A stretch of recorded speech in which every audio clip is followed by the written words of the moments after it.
জয় দিয়ে লা লিগা শুরু করতে না পারার আক্ষেপ থাকলেও দ্বিতীয় ম্যাচে বড় ব্যবধানে জিতে পূর্ণ পয়েন্ট আদায় করে নেয় রিয়াল মাদ্রিদ। এতে আত্মবিশ্বাস ফিরে পেয়েছে দল। জয়ের ধারা ধরে রাখতে এবার লাস পালমাসের বিপক্ষে মাঠে নামবে অল হোয়াইট। প্রথম ম্যাচে পয়েন্ট হারিয়ে টেবিলের রেইসে খানিকটা পিছিয়ে লস ব্লাঙ্কোস। পয়েন্ট টেবিলে নিজেদের এগিয়ে নিতে তাই এই ম্যাচটাকে হালকাভাবে নেয়ার কোনো সুযোগ নেই বর্তমান চ্যাম্পিয়নদের।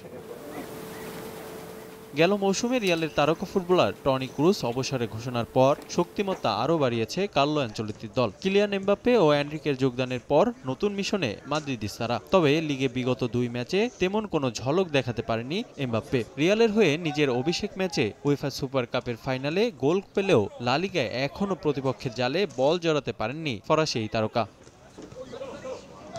এদিকে রিয়াল মাদ্রিদ শিবিরে রয়েছে চোটের লম্বা তালিকা। আন্তর্জাতিক বিরতির পর অনুশীলনে চোট পেয়ে কয়েক সপ্তাহের জন্য মাঠের বাইরে ছিটকে যান জুড বেলিংহ্যাম। চোটের কারণে আরেক মিডফিল্ডার কামাভিঙ্গাকেও পাওয়া যাচ্ছে না এ ম্যাচে।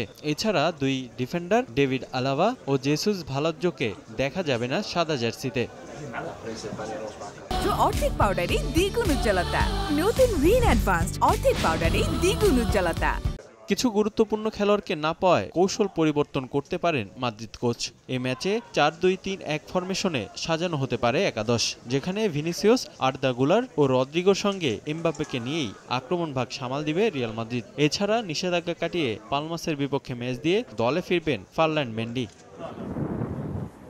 পালমাসের বিপক্ষে জানুয়ারিতে সবশেষ মাঠে নেমেছিল রিয়াল। সে ম্যাচে 2-1 গোলে জয় আদায় করে নেয় অল হোয়াইট বাহিনী। এছাড়া সবশেষ 5 ম্যাচে 4টিতেই জয় রয়েছে মাদ্রিদের। তবে পরিসংখ্যানে এগিয়ে থাকলেও ঘরের মাঠে নিজেদের 6 ম্যাচেই জয় পাওয়ায় আত্মবিশ্বাসী পালমাস।